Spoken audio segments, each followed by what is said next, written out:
राधे राधे मेरे दोस्तों, कैसे हो आप लोग। मैं भी बहुत अच्छी हूँ। पूरा आशा करती हूँ कि आप लोग भी बहुत अच्छे होंगे। और मैं आज आपके लिए बहुत प्यारा सा एक सोहर गीत लेके आई हूँ, तो बताना कैसा लगा ये मेरा गीत।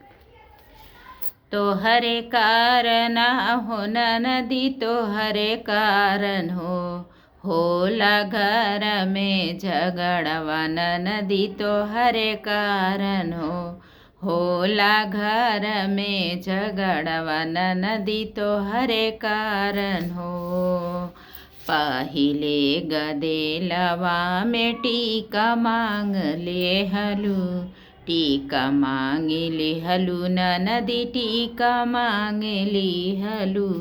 तो हरे कारण हो ननदा, तो हरे कारण सुना भाई न मोर लीलरवा ननदा, तो हरे कारण सुना भाई न मोर लीलरवा ननदा, तो हरे कारण तो हरे कारण नदी, तो हरे कारण होला घर में झगड़वा नदी, तो हरे कारण दूसरे गदेलवा में हरवा मांगिली हलू, हरवा मांगली हलू ननदा, हरवा मांगली हलू।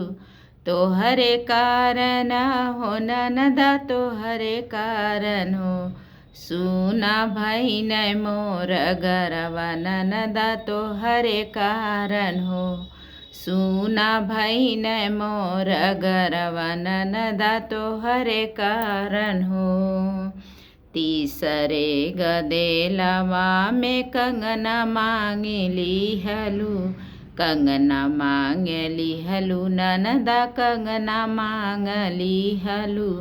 तो हरे कारण ननदा, तो हरे कारण सुना भाई न मोर कलैया ननदा, तो हरे कारण चौथे गदेलवा में पायल मांगली हलू, तो हरे कारण ननदा, तो हरे कारण सुना भाई न मोर पयरवा ननदा, तो हरे कारण उतारिली हलू ननदा मोर कुल गहना, मोर कुल गहना ननदा, मोर कुल गहना।